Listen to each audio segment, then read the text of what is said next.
ఈ యొక్క ప్రకటన గ్రంథంలో మొట్టమొదట ఎఫెసీ పట్టణం గురించి మనకు తెలియాలి. ముందు ఏం తెలియాలి?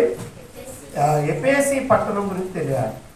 ఈ ఎఫెసీ పట్టణంలో ఆ రోజున జనాభా ఎంతంటే 1,00,000 మంది ఉండేవారంట. ఎంతమంది?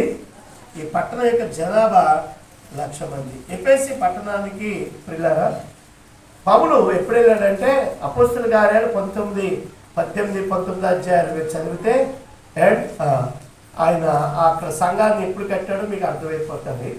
పిల్లరా అంతేకాదు అసలు ఆ సంఘానికి ఏం చేశాడో మీకు కూడా అర్థమవుతుంది. ఎప్పుడంటే అపోస్తలుల కార్యాలు 20 అధ్యాయము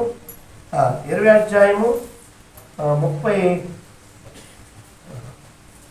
ఎఫెసీలో కట్టినటువంటి సంఘం పౌలు ద్వారా కట్టబడింది. ఈ సంఘము దీనికి తిమోతి చాలాలు కాపరిగా ఉన్నాడు.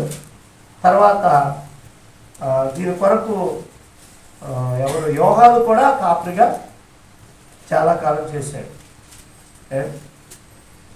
చాలా కాలం ఏసేపు అది యోహాను కూడా కాపరిగా చేశాడు. చూడండి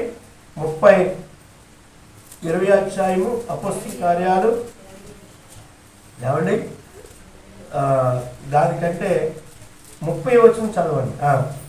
30-31 పర్లేదా? మరియు శిష్యులను తమ వెంట ఈడ్చుకుని పోవాలి, వంకర మాటలు పలుకుచు మనుషులు మీలో బయలుదేరును. సంఘానికి హెచ్చరికిస్తాడనమాట. ఇదిగో నేను వెళ్తూ ఉన్నాను, నేను రోమాకి వెళ్తూ ఉన్నాను, నా టైం అయిపోయింది, ఇంకా నేను రోమాకి వెళ్తూ ఉన్నాను. నేను వెళ్ళిన తర్వాత సంఘంలో ఏం జరుగుతుంది ముందుగా చెప్తున్నాడు ఆయన. సంఘంలో ఏం జరుగుతుంది అంటే తమ వెంట ఈడ్చుకుని పోవలేదని వంకర మాటలు పలుకు మనుషులు మీలోనే బయలుదేరు. సంఘాన్ని పాడు చేసేవాళ్ళు, కుటుంబాన్ని పాడు చేసేవాళ్ళు మీలోనే. వాళ్ళు ఎవరో బయట నుంచి వస్తారు, లోపలికి అనుకోకండి. మనలోనే పొంచి ఉంటారు వాళ్ళు, ఎప్పుడు కూడా మన పక్కనే ఉంటారు వాళ్ళు.